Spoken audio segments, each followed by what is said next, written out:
Imagine a city built entirely inside a massive sphere. You are standing on the inner surface, looking up at streets curving high above your head. And right here, exactly at the center of it all, is a sprawling marketplace with a shining fountain. Most artificial intelligence systems treat human culture like a blender. They gather millions of documents, chop them up, and mix them into abstract patterns.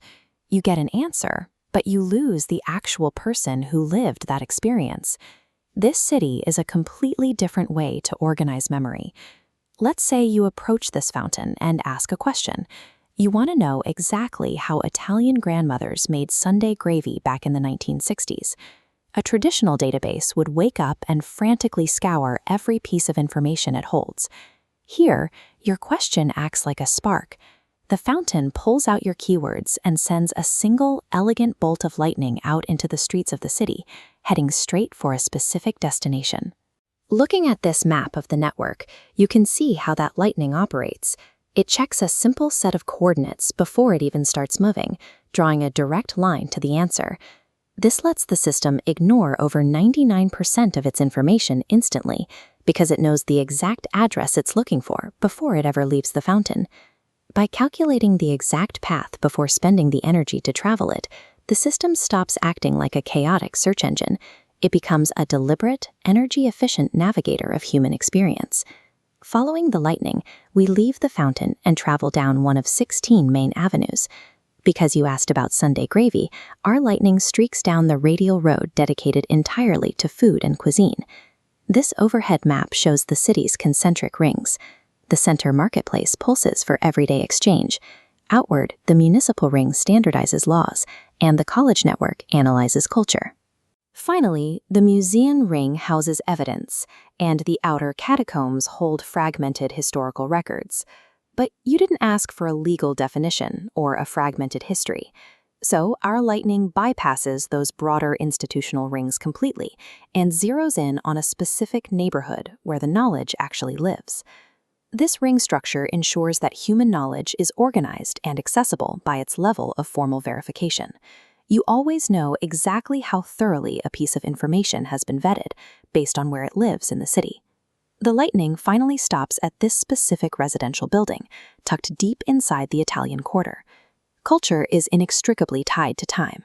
To reflect that, the vertical floors of every building in this city represent decades. You start at the ground floor for the present day and travel one floor up for every 10 years you go backward in time. Because we are looking for the 1960s, we head straight to the 7th floor. We walk down the hall and step into the apartment of Rosa Morelli, a real person who learned her Sunday gravy technique from her mother. In this city, every location is built in layers. At this first level, the apartment, you experience Rosa's memory just as she lived it. It's warm, personal, and tied to her real life. If you need academic context for why Sicilian immigrants cooked this way, you can look at the same address in the college layer. Or you can go even deeper to the museum layer to find the primary source, a high-resolution scan of Rosa's original handwritten recipe card. Instead of treating a fact like it just exists in a vacuum, the system anchors it to a human being. You get the warmth of a real story, which you can instantly verify with rigorous evidence whenever you need it.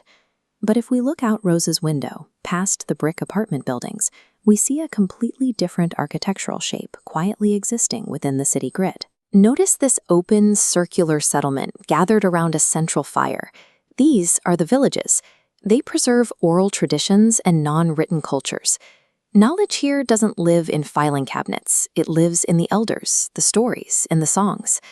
The communities represented by these villages maintain absolute control over their own data.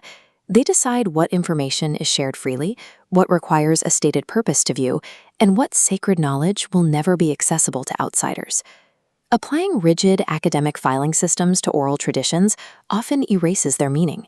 By allowing these communities to exist outside the standard architecture, the system protects marginalized cultures from being forced into categories that don't fit them. Now that we have Rosa's recipe and understand her neighborhood, the query is complete. But the energy cycle of the city is only half over.